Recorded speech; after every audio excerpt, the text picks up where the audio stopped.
Welcome back. You're listening to the Dynasty Market Watch, where yesterday's price is not today's price, presented by the Bulletproof Family Podcast. I'm Todd Halverson. I am joined by Matt Davis and Brian O'Leary. We're coming at you Friday after the first round of the NFL draft.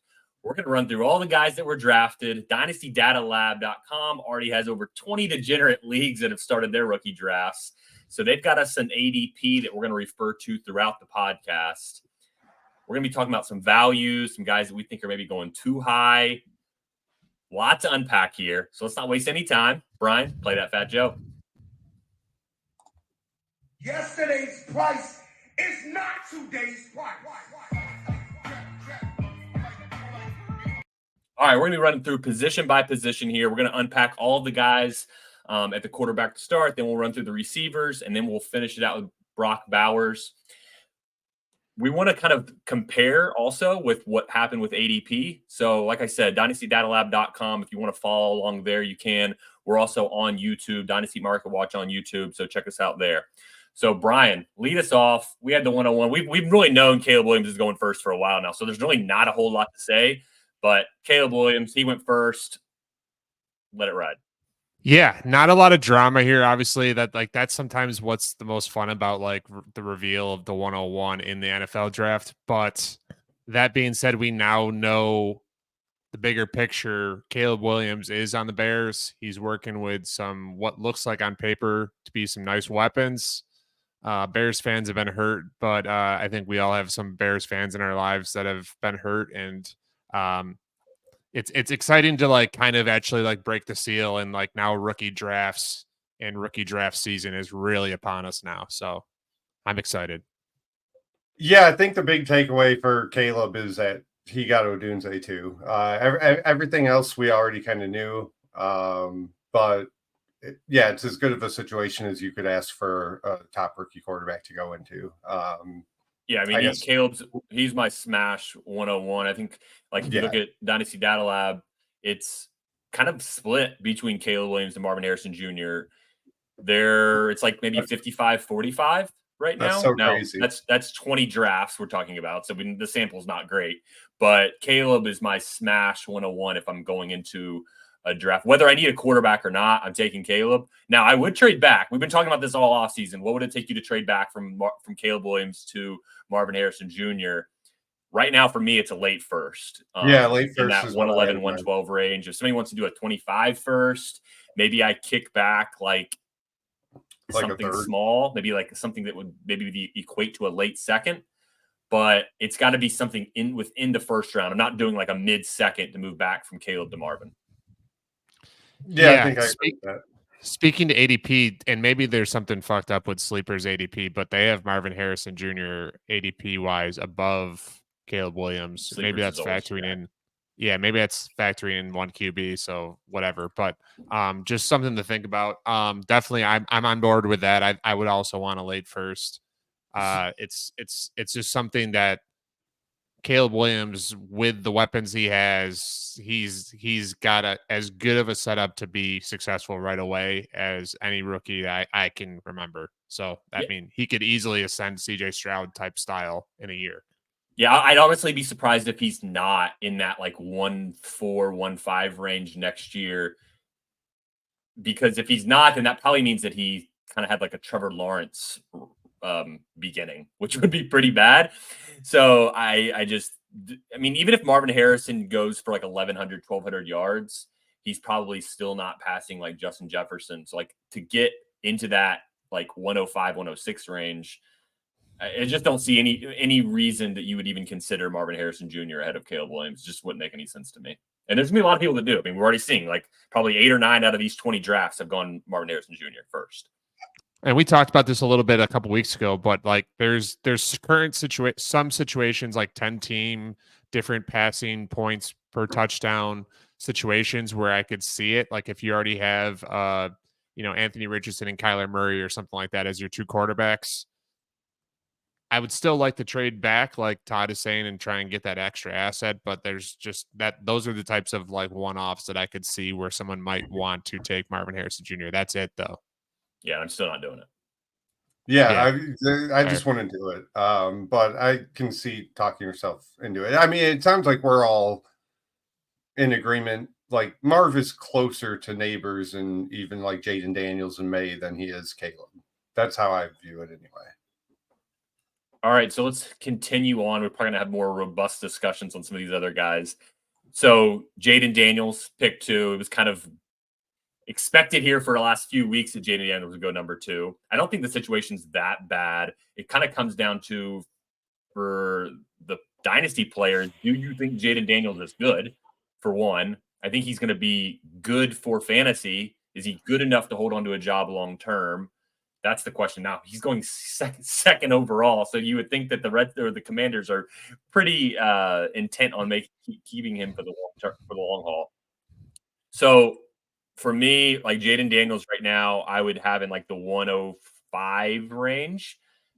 Right now, ADP, he's like 104. I think he's kind of in a weird tier of players that go from like 103 to 107. So just to give an idea of Dynasty Data Lab, Matt, what they're looking at, they've got Neighbors 3, Daniels 4, Odunze 5, Drake May 6, McCarthy 7, Bowers 8. So from like 3 to 8, it could be kind of viewed as pretty tight. So Yeah. how would you feel about being on the clock at 104 and you're sitting there looking at Daniels? I mean, I don't know if we want to do like Daniels and May combined, but like I'm not letting the fantasy community like bully me into thinking Drake May is not good now. Like Drake May is awesome. He should be the 103. But Well, and that's what I don't know what to do in rookie drafts, because like I realize that I am ahead of market on Drake May. Like the idea of him falling to 6 or 7 is fucking bananas to me. But like it seems like he's going to in a lot of drafts. So like if you're sitting there at 103, 104, 105, like I'm thinking I'm just not going to get cute. I'm going to take May like a little bit ahead of ADP in those spots, I think.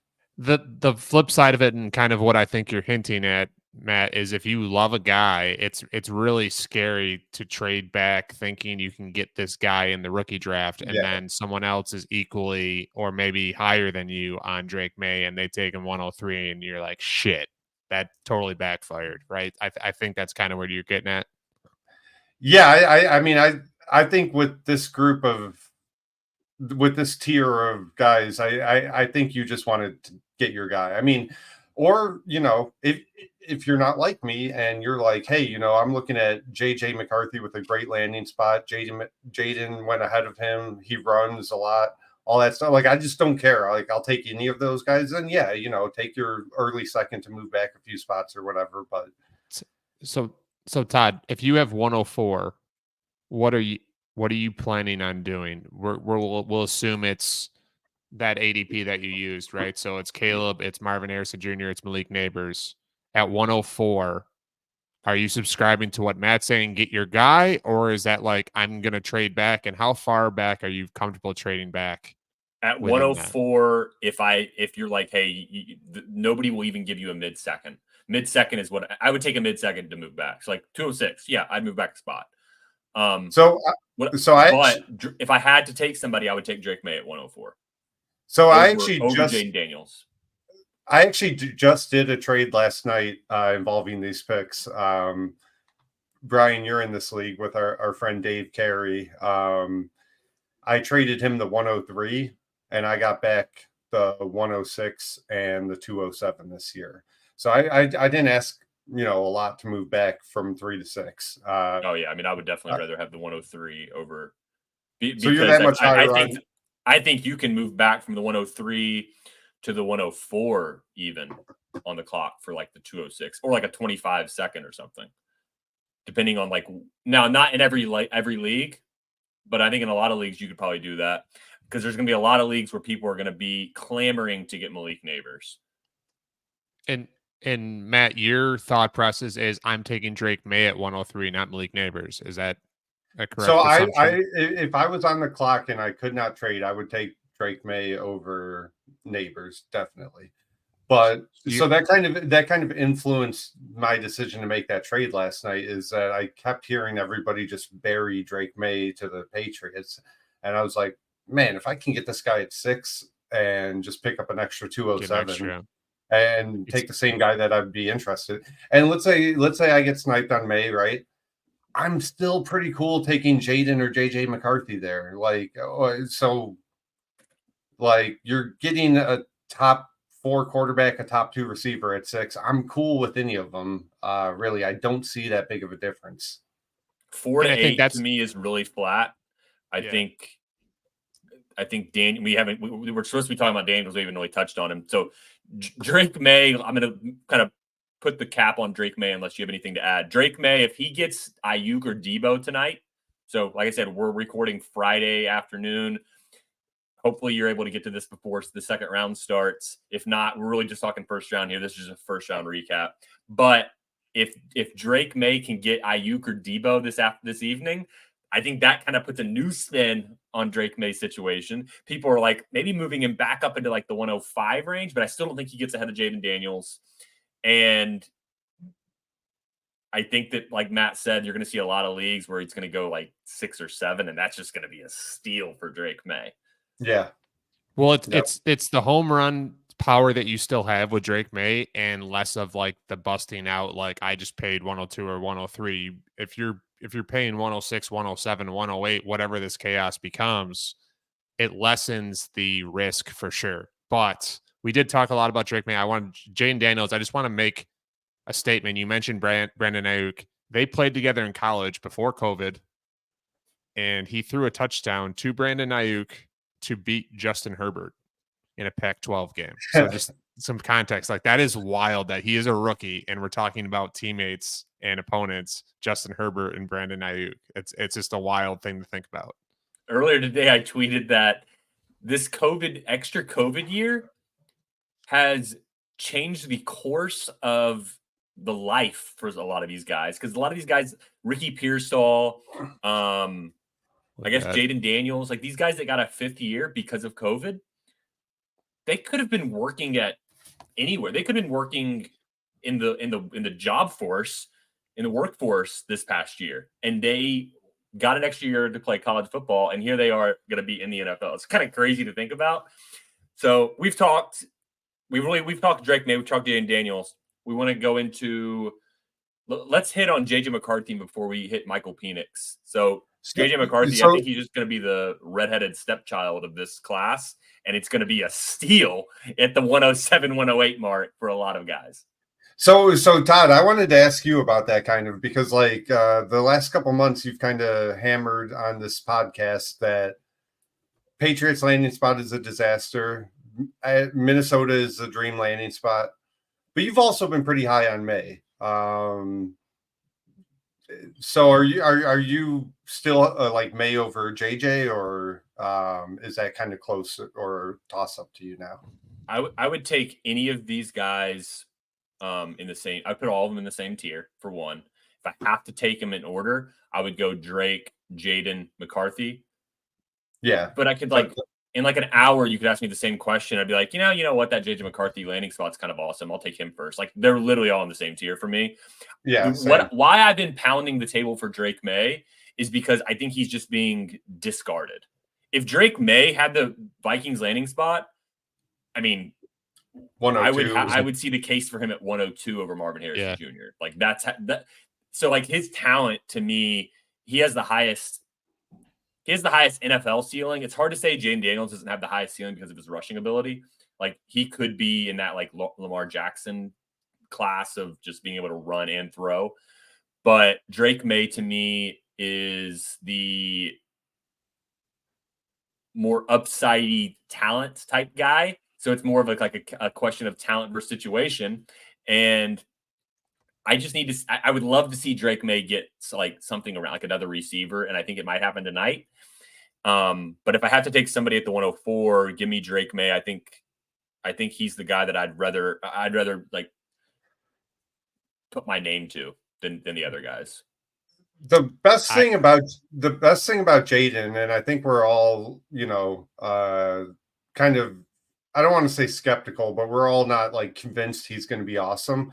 But the best thing about Jaden is like you get that free trial year with his rushing. Like, hey, you don't like what you see. He's going to be like a top 20 pick in startups next year, unless I don't know what he would have to do to like crater below that, just because like we see it with Anthony Richardson, who played like 2 games. Justin Fields carried a ton of value after he started running. If Jaden runs, he's going to have that built-in value buffer where there's going to be plenty of time to get out at the same price you paid or pretty close to it. I think your comparison is Lamar Jackson. Well, people may turn their nose up to like that comp. The comparison is that after Lamar Jackson's rookie year, he was throwing. He was not throwing. He couldn't throw as a rookie. So he was just out there running around a little bit, a lot.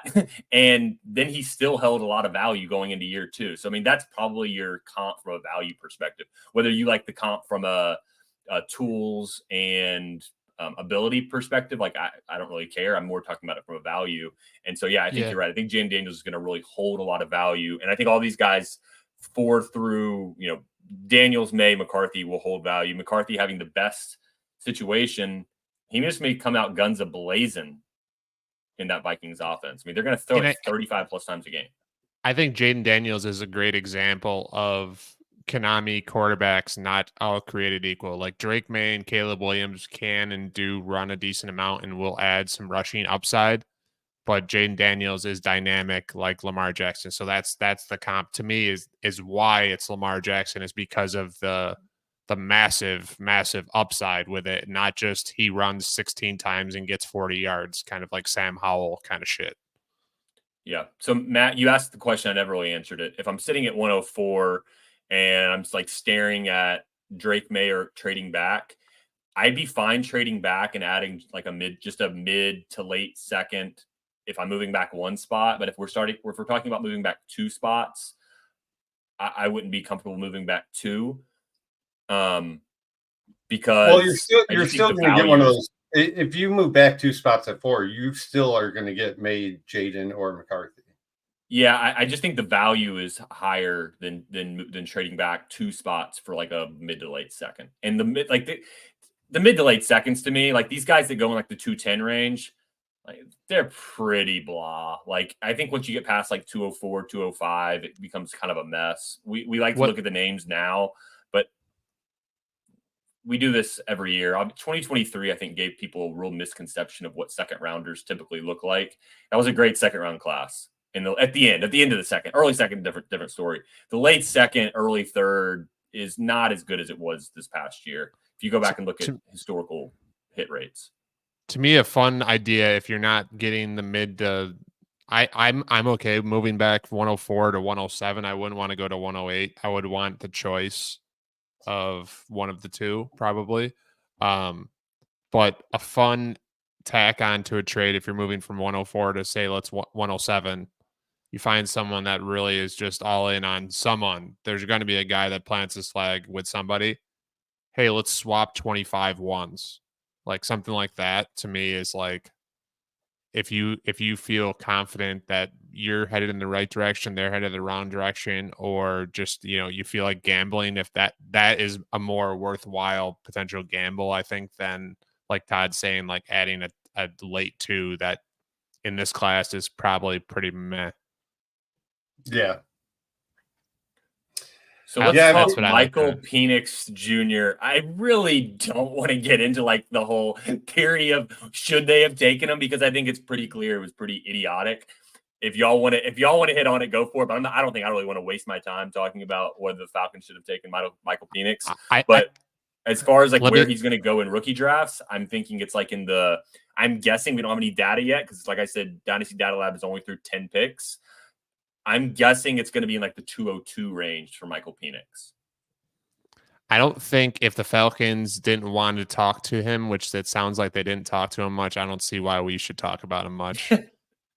Like, I mean, the team that just drafted him, like, to me, it's like having a guy potentially, I'm going to sit him for 2 or 3 or 4 years as a project, a guy that does not rush, that is old. It just doesn't make any sense to me at all. I don't think he should have been a top 2 or 3 round quarterback draft pick. That's how drastic I am. I'm not going to have any of him. Yeah, I mean, that's pretty much where I'm at. I will say, in terms of talking about him, I think he's probably the biggest story of last night. Especially like couple Has to guys be. a couple guys I'm only in a few leagues with that, are more of the casual type dynasty guys, like don't follow content very much, all that stuff, like texted me this morning like, hey, what are we doing with Michael Penix in rookie drafts? I'm like, man, I don't know. So I'm with you, Brian. I'm not going to draft him. I agree with Todd on where he's going to go. Early second sounds right. There's some sharp people that we talked to that were telling us last night in the group chat that they're totally comfortable taking him late round one. And that just told me like, oh, okay, he's off my board then. Cause like I was thinking in my head, like, man, 210, 211, maybe like late second, I guess I could take a flyer. But it sounds like I'm gonna end up with no shares of him, and I'm fine with that. I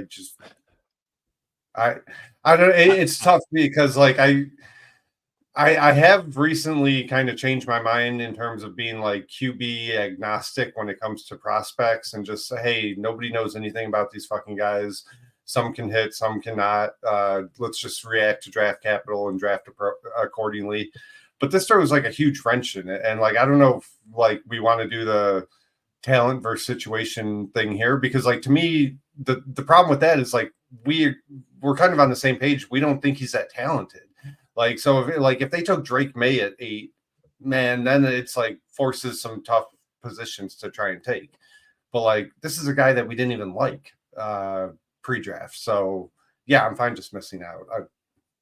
I would be okay taking him at like the 204 probably in rookie drafts as things like stand today. Obviously, we got a long way to go for the rest of the picks in the NFL draft, but like 204, I'd be 203, 204. I think I'd be okay with. The big concern to me is, like you said, the no rushing. That's a problem. So, like, Yeah. even when he does, like, let's say he just starts in 2025 or 2026, which it could be longer than that. He still has no rushing. The upside is pretty limited. You're looking at probably just like a QB 15-ish type of guy. So that's like the upside is not great. For one, I think the argument for Dynasty of he's going to be 27 by the time he starts. Like, okay, that's great for the NFL. Like, we're not NFL GMs. Like, we're doing Dynasty teams. So for our Dynasty teams, like him being 27, like doesn't really matter to me. If anything, I'm like, all right, well, by the time when he is playing, he probably will at least be formidable to give me something. But the problem is that upside probably won't be there. Now I've got to take a guy like the 203, 204 who I'm not going to see any value increase over the next 3-4 years. It's probably just going to slowly go downhill. What this feels like to me, though, with Michael Penix is the classic thing in your leagues where you see a team make a horrendous trade. Everybody in the league dogs them for the trade. And then like 2 months later, they somehow win the trade. And so here's how this plays out. Kirk Cousins is like injured in week 8. All of a sudden, Michael Penix is playing for everybody that drafted him in 203, 204. And then like Michael Penix like never loses the job again. And we're all just like, wow, how did that happen? Yeah, it's not too unfamiliar to like the Will Levis emergence. The difference is Will Levis showed more like potential ceiling type stuff, in my opinion, in college. Yeah. Like to me, like Penix, like best case scenario is Tua, and he's Tua without a Tyreek Hill and a Jalen Waddle and Achane and Mike McDaniel. To me, like that's an issue. And people don't realize how meh Tua was on a per game basis this past year. He was like QB 15, and he I think did he lead the league in passing yards? Like QB 15 on a per game basis. Like he's just, if you're not going to run at all, and doesn't appear Michael Penix will, it's tough to really have much value in Dynasty. Yeah, you got to throw 3 touchdowns a game, and it's like, okay, well, that's not going to happen. Yeah, and like that's the thing. I mean, like the Falcons GM kind of annoyed me with that press conference where he was talking about like, hey, we're trying to follow the Green Bay model with Jordan Love. That worked out well for them. But like Love was like, okay, like when Love was a prospect, he was considered a mid first round prospect, but he was also considered a project. It was like, hey, this guy's got a lot of tools. He's got a lot of traits. arm talent like through the roof, etc. But and Michael Penix is like the exact opposite. Like his appeal as a prospect is like, hey, this guy played college ball for a decade. Like he's a plug and play starter. He's ready to go. It's they weren't the same type of prospect at all. So yeah, I don't. But did it work for the Packers? I mean, yeah, today it's nice that they have Jordan Love, but they spent 3-4 years wasting away Rodgers. I mean, the last 3 or 4 years it didn't work out for the Packers. It's working out today, though. When Schefter came on and said that he was going to take that they were going to take a quarterback, I was like, oh, they're going to take JJ McCarthy. I actually was like, I don't mind that at all. That's kind of a it's a little obtuse, but it's creative, and I didn't have any issue with it. But then when he said it was Michael Penix, it just didn't make any sense. Yeah, that was a crazy reveal. I mean, there's no other way around it. Like everything about it just was bizarre to me. I don't expect it to work out well for them. And not working out well to me, I don't think Bo Nix is going to work out either in Denver. Just I think Sean Payton sucks. I think he sucks. I think he got lucky with some of the things he fell into, but I don't think he's a good coach, and I don't think he has any idea what the hell the NFL is or what he needs to do. And for that reason, I am out. I mean, he wasted away Drew Brees. Yeah, Denver for years. So overrated. Denver really should just thank Atlanta because like they're just ducking all the smoke today from like the Bo Nix trade or draft pick because of Penix. But so I think Bo Nix is going to go in the 111-ish ADP range right after like Worthy, Brian Thomas Jr. Do you think that's accurate? We don't have any data yet, really. Yeah, I think that's accurate. How would you feel if you were like 111, 112 clicking Bo Nix? I'm fine with it, but go ahead, Brian. I think he's going to get, like what you're saying, he's going to get the Justin Herbert comparison because of Oregon and what he looks like. I think it's going to be a two front lazy comp, like helmet scouting times 1,000. So I agree. I could even see him rising a little bit, like Sean Payton says a little buzz thing, or like a wide receiver is like, oh man, he's throwing it deep, or blah blah blah. Like people are gonna like really have him rise up their boards. I think I could see him. I could see him 109, 110, like getting weird. Sean Payton was already putting in work, talking to Schefter. Moron. Schefter had a tweet last night talking about, man, like in 2017, Sean Payton loved Pat Mahomes, and the Chiefs moved up 2 spots ahead of them, took him. Sean Payton loves Bo Nix just as much, and he wasn't going to miss his guy this year. It's like this motherfucker said take out all of his incompletions and short passes, and he has the longest yards per completion, not attempt, in the draft. Like that is outrageous. That's a moronic statement of the nth degree. Well, I was getting ready to say we've spent half the time talking about quarterbacks, but half the guys drafted last night were quarterbacks. So I guess we're like right on pace at this point. So let's pivot to receivers, and maybe we can do Marvin Harrison Jr. and Neighbors together. I think it is kind of an in-depth conversation, but they do kind of go hand in hand. Marvin Harrison Jr.'s ADP is 102, Neighbors is 103. They went 4 and 6. They've been paired together all off season. I personally have a gap between them but it's purely from a value standpoint. On field, they're in the same tier. Like my model that I've got, same tier. I've got Marvin Harrison Jr. is a little bit ahead, but it's meaningless difference. Here's the difference though for me from a value standpoint.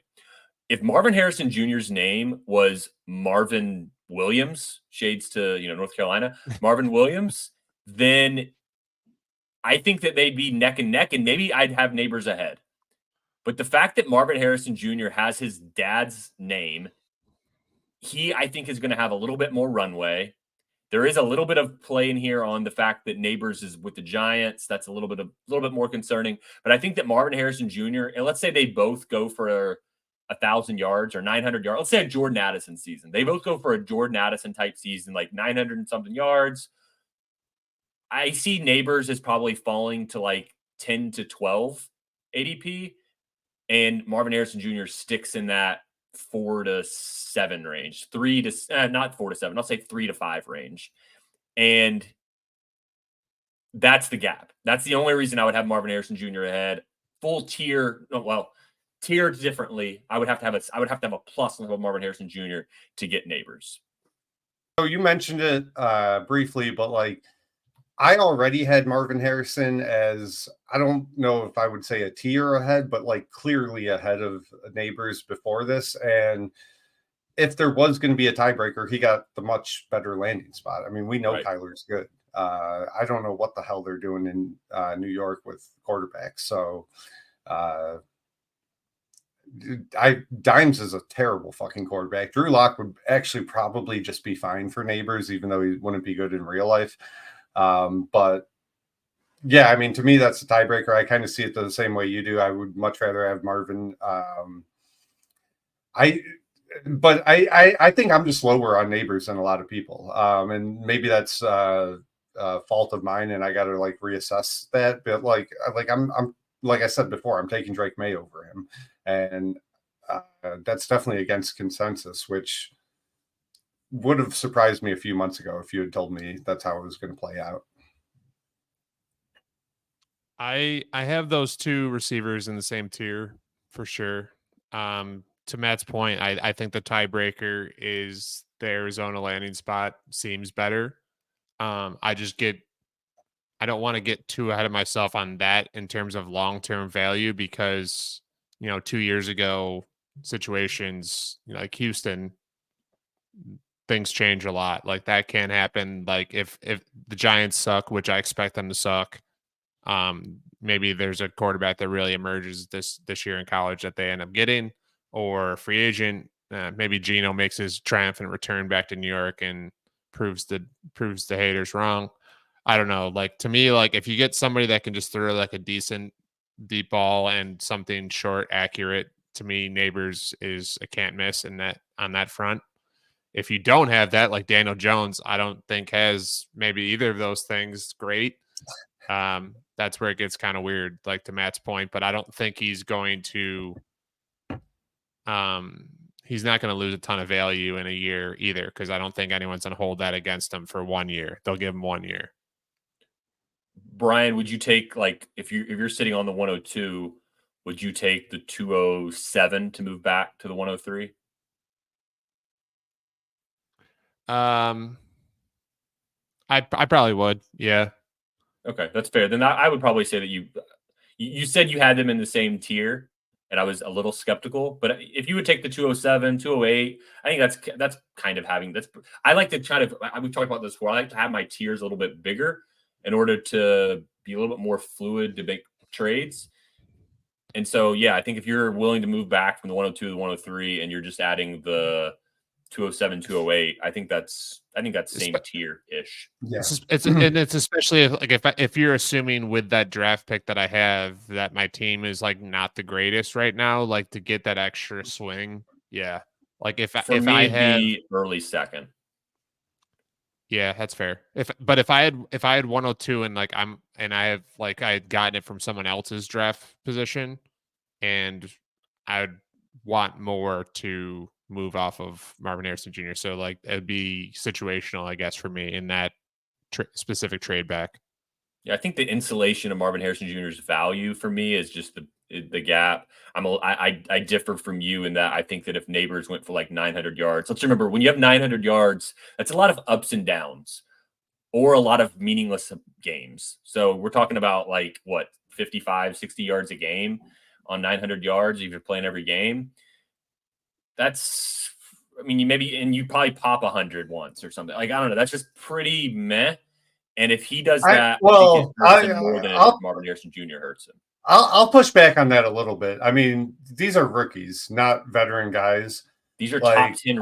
These are top 10 receivers, though. It's not like a historical rookie, like a Jordan Addison last year. Right, but like, man, 900 yards as a rookie is damn good. Like, even for a top prospect, that's good. Like, it's not like great, it's not Puka and Jamar Chase as rookies, but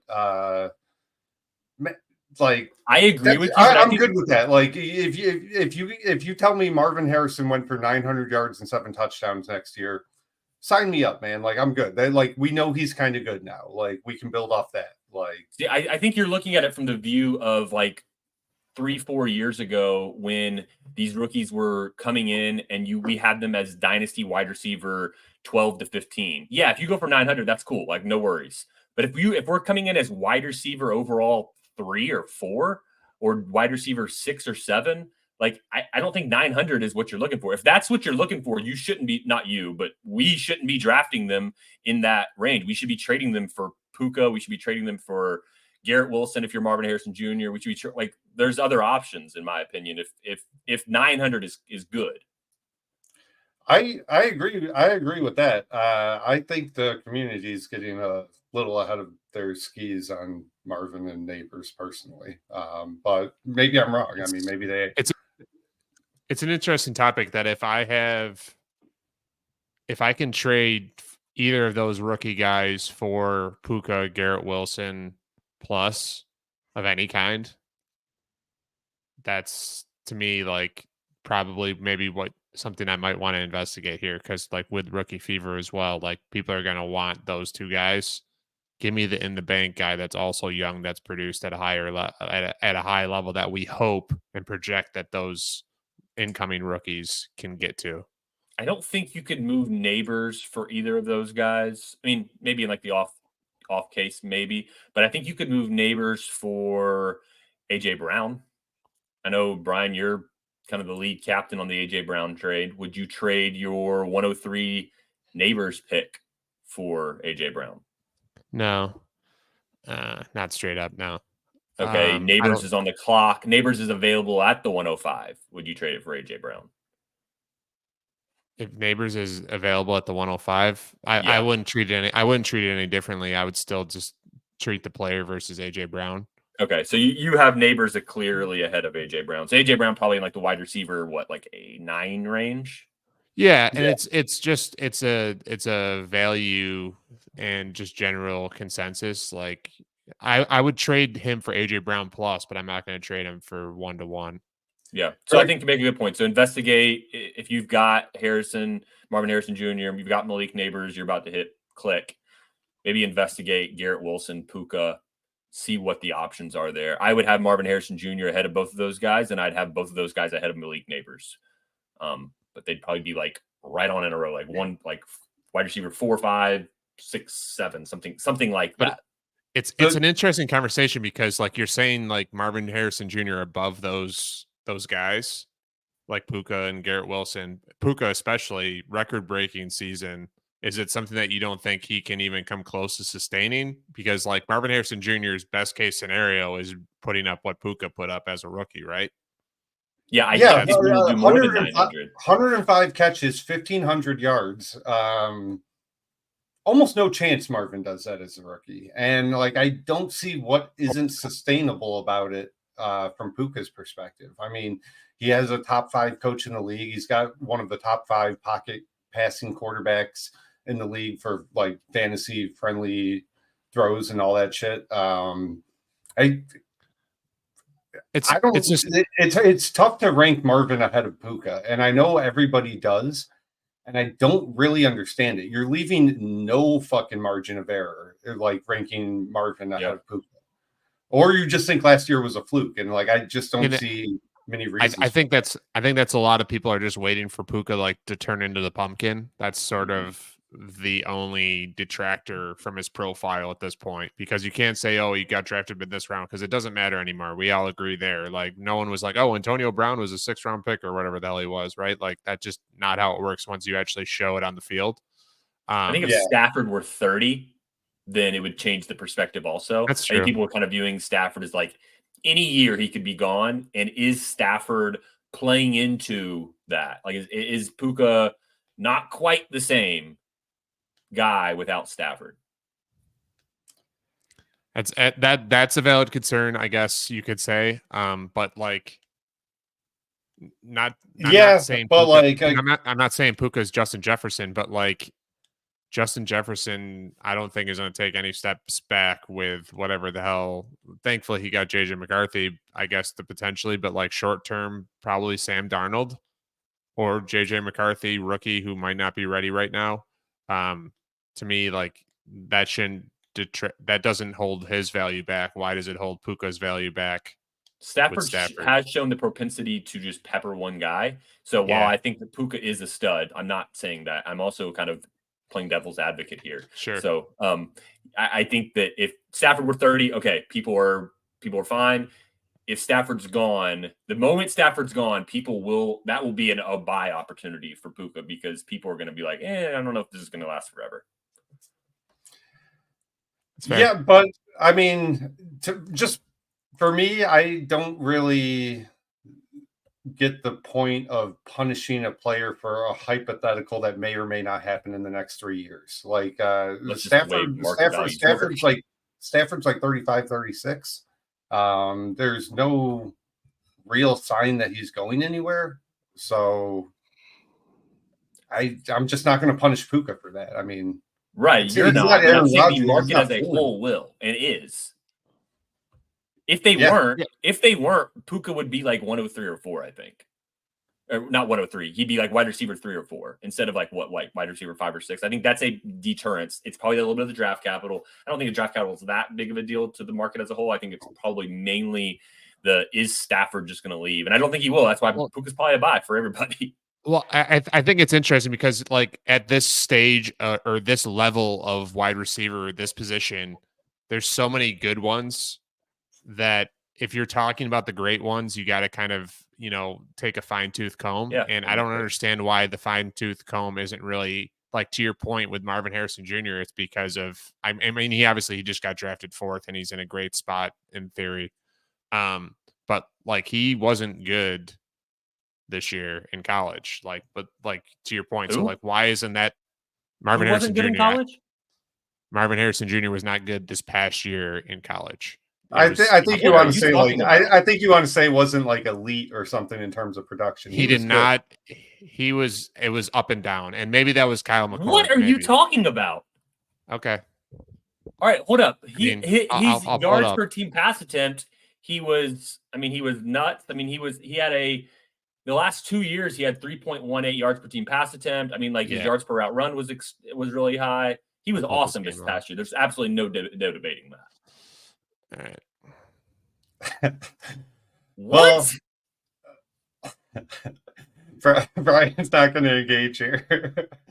No, Marvin Harrison Jr. I'm trying was to unequivocally awesome this past year. He had the second best year of any player in the class, and Malik Neighbors probably did have the best. So I will give you that. But Marvin Harrison Jr. Malik Neighbors awesome definitely was better on a per game basis, and he had the worst quarterback out of any of these prospects we're talking about. That's what I was saying. Like if the statement is Kyle McCord was not a good quarterback, fine, I get that. But to me, like it was. There we go. All right, so he had 4 games that sucked. I mean, if we're just going to go box score watching, then I'll let you have it. But as on a per game basis, looking at advanced numbers, like he was awesome. He was just awesome. I'm just talking fine tooth comb. Like that's all I'm saying is that like that isn't talked about at all. That he had dud games. Like he's spoken to as this impenetrable prospect. I'm not saying I don't like him. He's 102 for me. I'm just saying if we're talking overall dynasty wide receivers, there are things that you can say, hey, I don't know if this guy should be above that other guy. That's all I'm saying. Yeah, I mean, I think that's fair. I mean, like we kind of talked about, there is zero bust or not even bust. There's zero disappointment probability baked into Marvin's cost. Like he's priced like he's going to be elite right now. So the one he's priced like 1,200 yards this upcoming season, and that's why I'm saying if he has 900. I think it could bring him down a little bit. I agree with that. Malik Neighbors is roughly priced like he's probably going to go for 1,100. He goes for 900. I think my take is that it will impact him more than it will impact Marvin Harrison Jr. because Marvin Harrison Jr. has the name. If his name was Marvin Williams, I think they're probably dead even. So, And one more time, I am a Marvin Harrison Jr. fan. Do not come in my mentions saying otherwise. I was just poking holes in what I don't think is happening anywhere. That's all. so let's talk about a guy who had more yards than both Marvin and Neighbors last year. Tier of his own, kind of Odunze is still kind of tier of his own. It seems like after the first round, where he's clearly behind the top two receivers. I think even with the really nice landing spots for Brian Thomas and Worthy, Odunze is going to be ahead of them because of draft capital. But people are already comparing him to JSN in terms of like, that's a tough situation. Even if Caleb's great, you have to compete with DJ Moore, Keenan Allen, and like, he's not very good, but Cole Kmet is going to get some targets. DeAndre Swift is a pass catching back that they signed. A lot of mouths to feed in Chicago. So like, Odunze is just kind of at 107, 108, right? Like for all of us, basically. Something that's interesting about Odunze going to the Bears is that now they have the offensive coordinator that JSN had this past year, Shane Waldron. And there was a lot of issues with Shane Waldron and his usage of JSN. Now, I think Odunze is a different type of receiver. He's more of an outside guy, but it's going to be really interesting. I mean, they had some trouble even like getting JSN on the field at times, it seemed like. So, like, are they going to run? Like, Shane Waldron's system is more of a 2 tight end system with 2 receivers. So that is a concern. Now, like Keenan Allen's not going to be there forever. Like, this could just be like a 1-year situation for Keenan Allen, and then it's Odunze's job to run with. But I think, Odunze's ADP so far in these 20 drafts that we've been talking about is 105. So he's going easily ahead of Drake, May, and McCarthy. So like on an average basis, he's going 4.7, the 4.7th pick.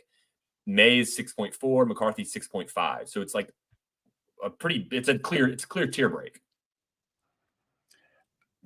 I'll say personally, I don't know if it's a small sample or what. I do not trust that ADP. I think Odunze is going to go behind McCarthy and May in a lot of drafts, but maybe I'm wrong in misreading it. But I think people are viewing the Odunze landing spot as a great one personally, and they're not really as worried about the clogged up receiving room. I think it's an opportunity for him to show one of 2 things for sure this year. Like, is he going if he like alphas DJ Moore and Keenan Allen, he's going to skyrocket in value, like to another stratosphere probably. I don't think that necessarily happens, but that he has an opportunity to do that just simply being on the team and where he was drafted. So I just kind of opened up my filter a little bit and broadened the scope on the Dynasty Data Lab ADP. So I've got about 60 drafts in here now. And in the 60 drafts, Rome Odunze still is the 5th pick. May 6th, McCarthy 7. So, and it's still a tier break. So your tiers are basically Caleb and Marvin are like tier 1. Daniels, Neighbors, tier 2. Odunze right behind them, and then the tier back would be May, McCarthy, and then Bowers going 108.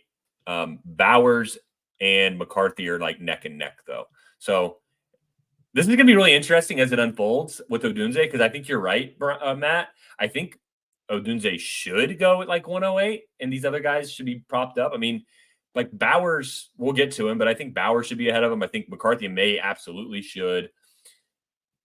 I mean, best case scenario, what even happens with Odunze? You said he alphas DJ Moore, like that. We're just asking like that's a lot the best case scenario. I don't think that's going to happen, but like I know. I I'm just saying, like that's his route. It is a tough year 1 situation.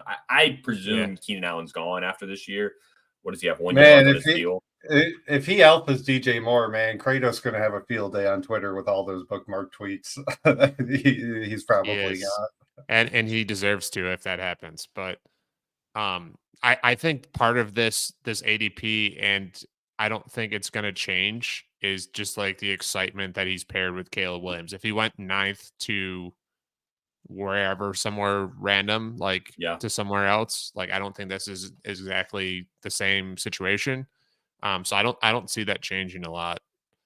Everyone Yeah, I at this think part of point it, you're right. knows It's the like Caleb Williams hype, and I don't think people really care. I think the other part of it is people love to take position players and not QBs.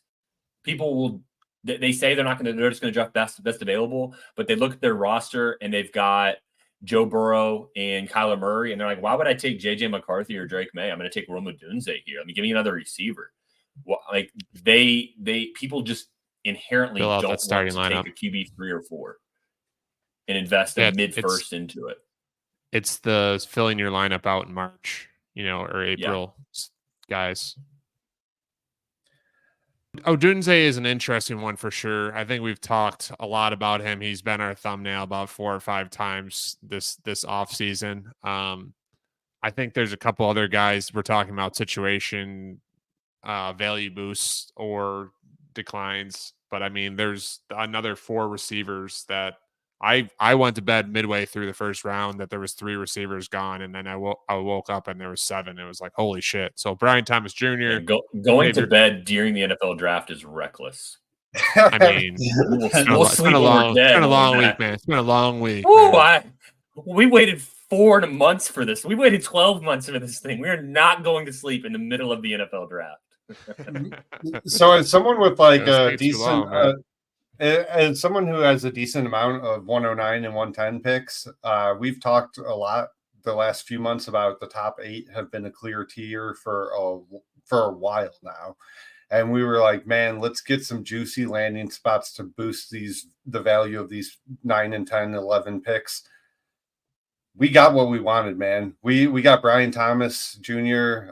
In Jacksonville, and we got Xavier Worthy in Kansas City. That's outside of Buffalo. That's the 2 best spots that you could want a wide receiver to go to, basically. So I was just happy to see that happen because, like, I have Worthy ahead of Brian Thomas, but like to me, Worthy is definitely 109 right now. Yeah, Worthy for me he's been wide receiver 4 throughout the offseason. I think he kind of for me personally, he creeps up right behind Roma Dunze.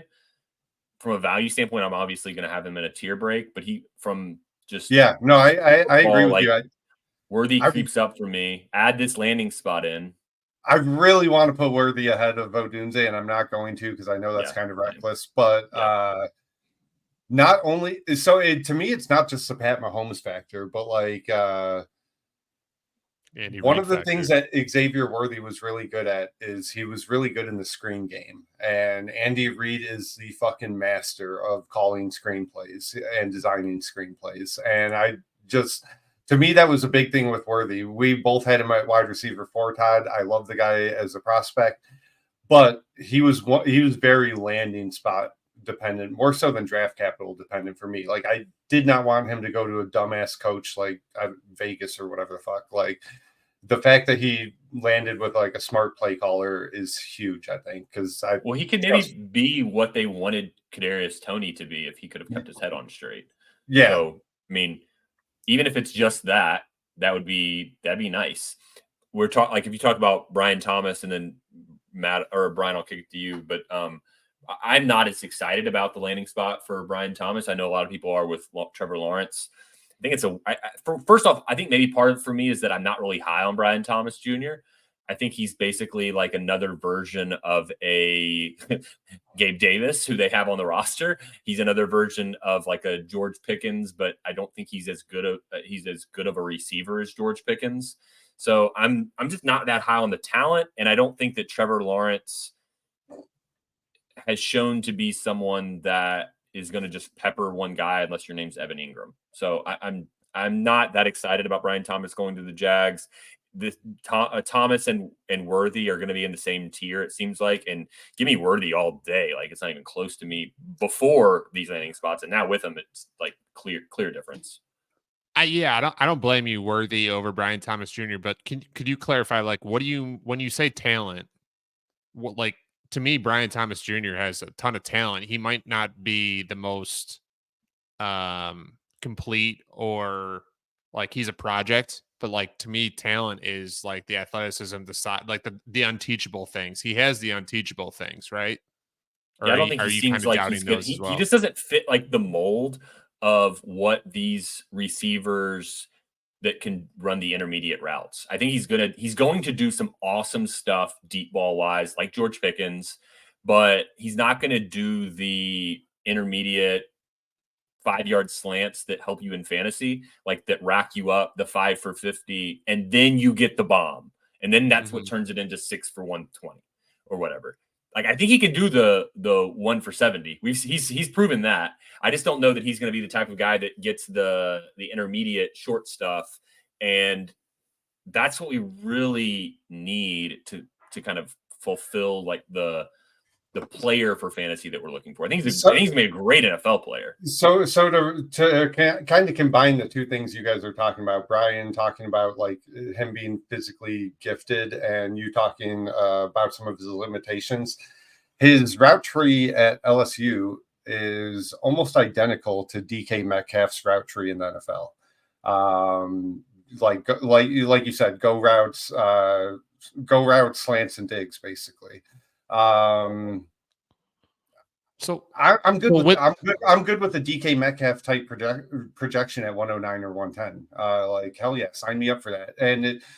It's funny because DK has been among the most overrated, overvalued, disappointing type like good wide receivers.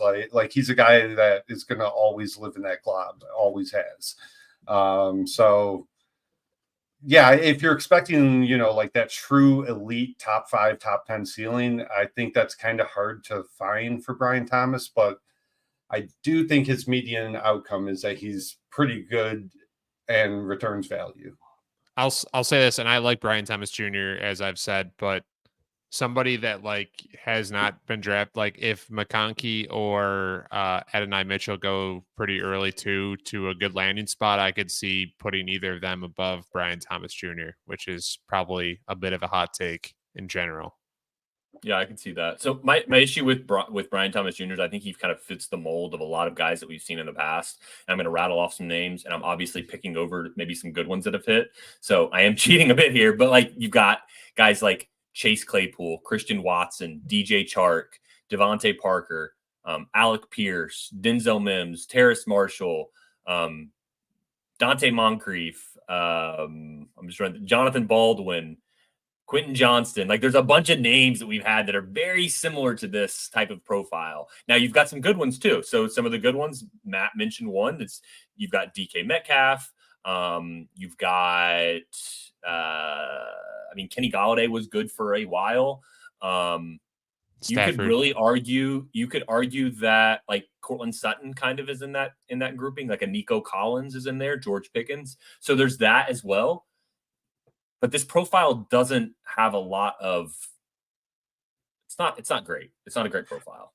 The one thing I'll say though is like Christian Watson is like a miss on that, and you could have traded him for 3 times his value, the value you picked him at after his rookie year. He was like approaching top 15 dynasty wide receiver in the market after his rookie year. People were looking at his yards per route run, stuff like that. So this type of profile does have a chance to kind of hit really hard, and then if you're skeptical on the sustainability, flip it. Flip him after a few nice games as a rookie. So you're saying he has like a couple different, he has various routes to get to the finish line of value gained, right? So I think like so, but like not the intermediate, like what Todd's saying, but like touchdowns, yards per catch, that type of stuff. Those are 2 different things that people would probably say, okay, I'll buy in on him in a year, even if he's not something you're interested in. yeah, you just need him not to QJ his rookie season. Like you got to do some shit, but like he doesn't need to be like awesome. I think for him to maintain value and flip him. But overall, basically agree with Todd. I think we kind of hit it. Like I think Gabe Davis to DK Metcalf is about his range of outcome, something like that. Maybe a little bit worse. Maybe he's just fucking bad like QJ. I don't know. But Gabe Davis probably on the lower end of the range of outcomes, I think. There's 2 receivers I want to talk on real quick. Yeah. Ricky Pearsall and then Leggett, both COVID spikers, both going in the first round. Leggett, seemingly, some people compare him to Jonathan Mingo. That's maybe, again, a helmet scouting deal. Pearsall, to me, I see all the things that make a good player, but he didn't do it a lot in college, and his only thing that he did was his 5th year after like being like Todd mentioned a COVID guy. Both of them had just 1 year's careers more or less. But San Francisco, people, especially if they move Debo or Ayuk, if you're listening to this after this and they have already, maybe that's something that kind of gave us a glimpse into what they were thinking. Like, hey, here's Ayuk's replacement if he doesn't want to, settle down for this deal that we're offering. Yeah, the reports are that the 49ers are aggressively shopping Ayuk and Debo. They want to trade one of them. And it's hard to talk about Pearsall's value until we see what happens there. Because, like, if they just end up keeping Ayuk and Debo, man, I got very little interest in Pearsall. But if they move one of them, all right, yeah, you're a round 1 wide receiver in a Kyle Shanahan offense. Yes, I'm interested. Yeah, I got to assume that Ayuk or Debo are getting traded, and I'm just going to assume that until told otherwise. So Pearsall, yeah, I think he's going to be in like the 201 range. That's what I'm guessing. 201.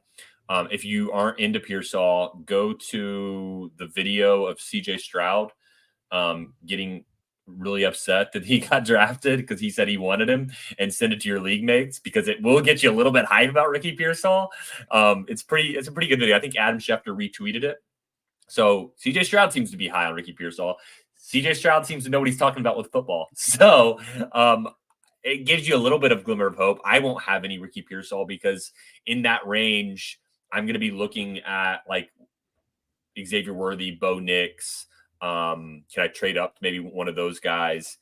Can I trade back into that early second range for running backs? Like, I just don't have any interest in this type of profile of like the 1 year wonder boy. Like, I'm not into it. Like, Ricky Pearsall did have a couple sick catches, so that's fun. Maybe he's a social media wide receiver. I don't know.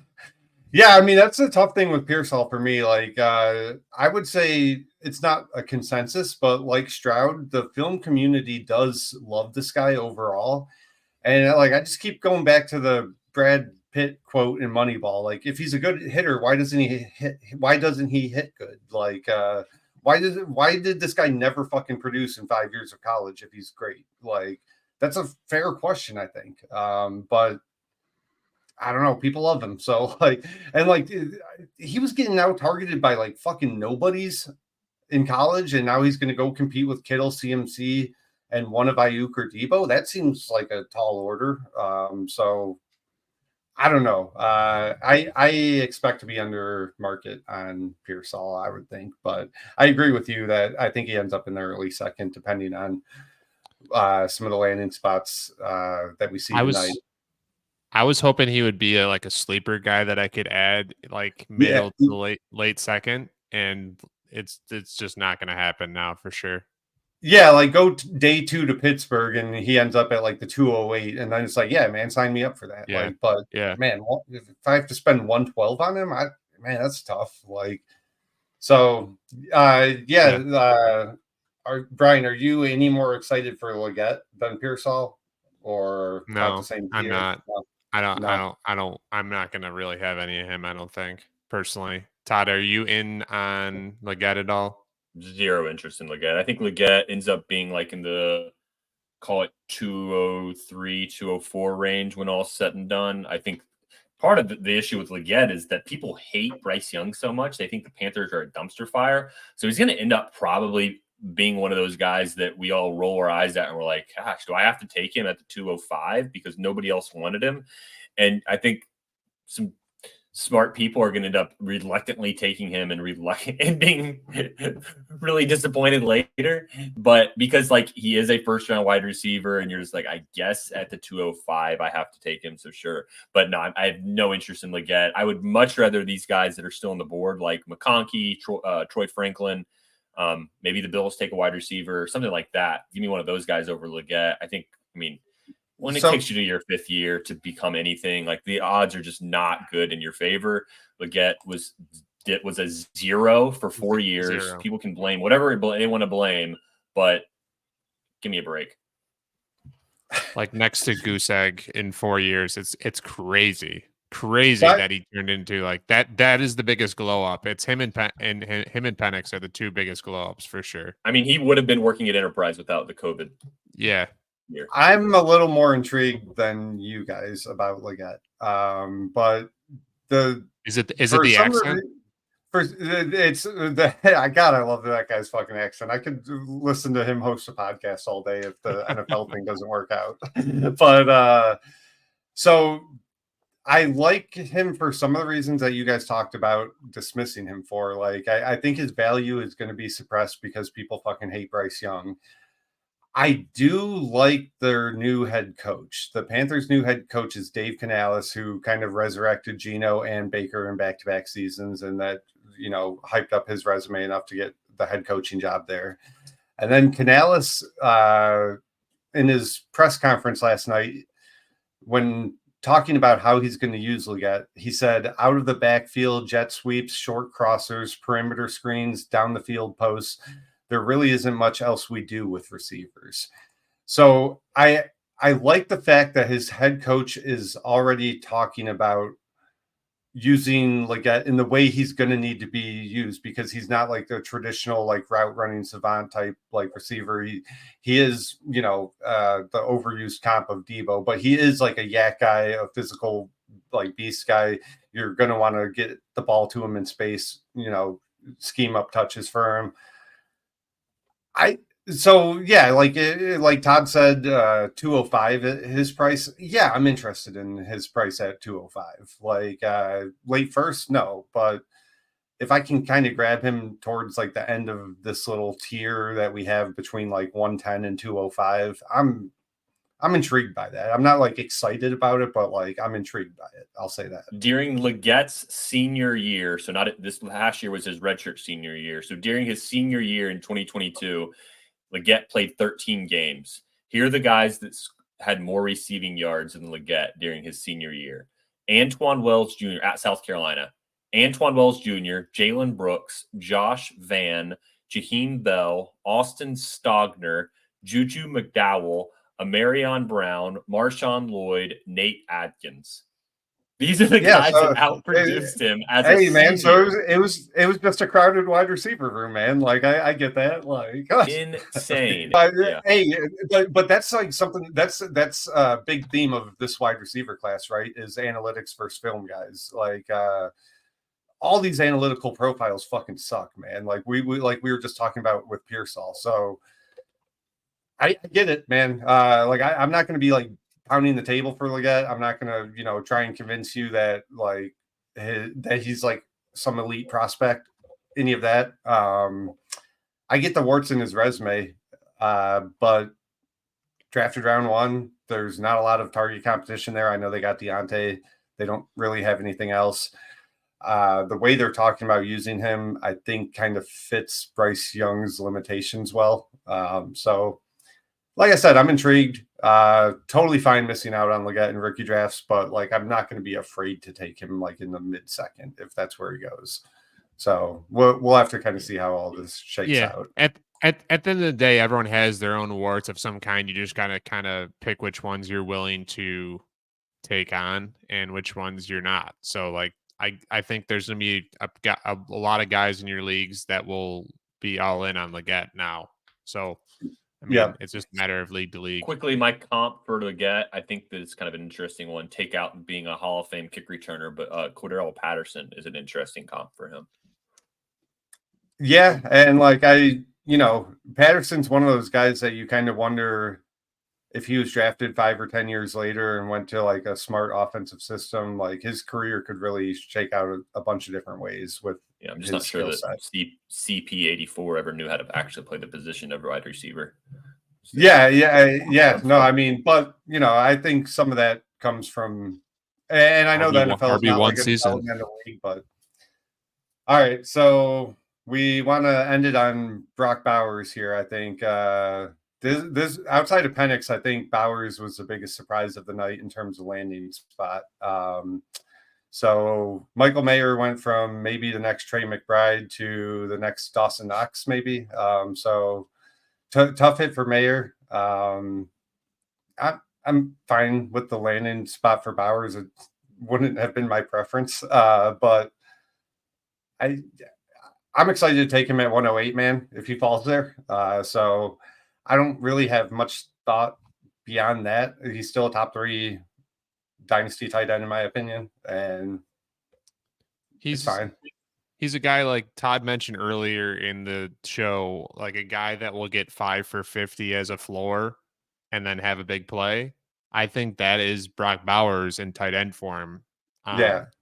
No matter where the landing spot is. Again, I agree. Like conceptually, like if he ends up on the Colts 2 picks later, like people are pretty buzzing about him. I bet this morning, with the offensive weapons that they have and the system, and people are just less enthused about the Raiders. That being said, who do the Raiders really have to say I'm gonna alpha Brock Bowers out of being relevant? I don't think there's anybody really. I mean, they have Devontae Adams. They have Devontae Adams. Well, yeah. It's Devontae Adams, then whoever else, I guess is my point. I wasn't expecting him to come in and be the number 1. So like it's Devontae Adams, then Jacoby Myers is the next best option. But Jacoby's an annoying target earner. He's going to be involved. Michael Mayer did flash as a rookie, and I guess the one reservation or the one problem I have is like I'm fine with Gardner Minshew and Aiden O'Connell. Like, yeah, they suck, but like that's not what concerns me about the landing spot. It's that you have Antonio Pierce and Luke Getsy trying to figure out this offense. Like that doesn't inspire a lot of confidence. Like, if Kyle Shanahan or Sean McVay took over this Raiders offense tomorrow, then I'm totally cool with Bowers because, like, yeah, I can. They're going to figure out a way to use 12 personnel uniquely and in an advantageous way. And like, I just have no faith in Luke Getsy, so like, it's hard to get that excited. But the talent's there. He's, a lot of people consider him the best tight end prospect of all time. He's certainly in the discussion. He's, I think, the most productive tight end in college history. So if I can get that at 108, man, who gives a fuck about the landing spot? That's awesome. So here, let me give you my concerns with the landing spot and then my plan with Brock Bowers. So my concerns, I was prepared, and I've talked about it a couple of times early in the offseason, prepared to make Brock Bowers my tight end 1. Well, not anymore. Not at this landing spot. So I would have to have Sam Laporta ahead. I have to have a couple of these other guys probably ahead. So I probably have him in like the tight end 3-ish range, but he's in like a tier of guys. So that's first. Second, with the landing spot, I think that I'm a little bit concerned that Michael Mayer is a great blocker. I have no questions that Brock Bowers will get on the field between the 5s. So between the 5s for 90 yards, I think Brock Bowers will be dominant. Inside the 5, I think you could see a lot of what happens with Kyle Pitts at the goal line, where they get to the 3 and Michael Pruitt jogs onto the field to go run block, and then they play action, and boom, Michael Pruitt is scoring touchdowns. That's a concern because tight ends are pretty touchdown reliant. Like look at Sam Laporta's season. It was a really good season, but he scored a lot of touchdowns, and that's what made it look so great. So, yeah, I think Brock Bowers is awesome. I think they'll utilize him in ways that will help score fantasy points. But inside the 5-yard line, I'm a little bit concerned that he'll get Kyle Pitts, and he's not as good of a blocker as Michael Mayer. Michael Mayer goes on the field, and Michael Mayer has the games that are like 210 and a touchdown. And we're like, wow, how did that happen? And while Brock Bowers goes 6 for 70. And I'm like, well, it's a good game, but he didn't score the touchdown. He's not as good of a blocker as Mayer, but he is a lot better of a blocker than Pitts. Like he can be used in line, and Georgia. So like, right. I think it's a fair concern though. But like, and that goes back to my point about coaching. If I trusted this coaching staff, there's a world where Mayer and Bowers have very complementary skill sets and could be a very effective 12 personnel team. And with their quarterback and coaching, it's kind of tough to bank on that. Really. So with Bowers, I was kind of upset as I was going throughout the offseason, knowing that I probably wasn't going to have any or probably no shares just because of where my picks are. Now with him in this landing spot, I think he falls mostly to the 108. And I think I it'd be mean, kind of a so I was clear. going to ask you that. Do you think Worthy goes ahead of Bowers in any drafts, or? I think it could happen. And so that's Yeah. that's where I'm coming. So I've Oh, got okay. some picks in like the 1-9, 110 range. Yeah. Can I easily move up a spot because the person at 108 is like, I already have TJ Hawkinson. I don't really want to take Bowers. I'd rather take the sexy pick of Worthy, but I know I'm supposed to take Bowers. And so they're just looking for any reason to trade back a spot and take Worthy. And so I think you can maybe move up from one. I mean, I love Worthy. We just talked about it. But I think there's an opportunity potentially to move up from 1-9, 110, and you could get Brock Bowers for cheaper than what you maybe could have 2 days ago. So that's something I'm looking at. Only other big takeaway I had from this was I only have one share in 20 leagues of Michael Mayer, and I'm going to be trying to get rid of it. I don't think that's going to be very successful. Well, even with the value hit, like I was thinking about this. Can I get 2/3 for him? Probably not. Not 24 thirds. If it's a single third, yeah, no, I'm going to hold on to Mayer at that price. I don't think you can get 24 thirds. I don't even know if you can get 120. That'd be a good question. Can you get one? Can you get the 306 for Michael Mayer right now? In your one league. Send that out. So. I'm gonna have a ton of Michael Mayer soon. Like, if this is at all indicative of what the market's going to be. Like, well, I agree. Like, he should be but like, what's the upside here? Like, has there ever been a tight end 2 on a team that's been usable? I guess Jonnu Smith this past year. Gronk and Hernandez. So if you take out the double murder, they had Tom Brady as their quarterback. No, but I'm just saying. But they were both top 5 tight ends in the same year. So like there is a small precedent for it. But that kind of goes back to what we were saying about. And I think I don't remember exactly, but I think Dallas Goedert and Zach Ertz were kind of good at the same time, or maybe Goddard was held back a little bit. Goddard his value was rising, but he wasn't like you couldn't like actually use him. But his that's probably why I remember it differently. Yeah, Gronk and Hernandez is only precedent basically I think that we could even go to. And so if the Raiders get the best quarterback of all time, man, like wheels up. Or one of them is a murderer. Yeah, or if one of them kills a bunch of people, that solves the problem also for us. Things are looking It's up. funny because Josh McDaniels was well known for wanting to get 2 tight ends on the same team, and then he leaves, and then they get a second stud tight end. Just a spite move, an all-time. Man, it would be kind of an intriguing team to watch this year if we had any faith that they had a good offensive coordinator. Like that's it, really. I mean, I just don't trust Luke Getsy. But if I did, I would be more inclined to be more interested in it.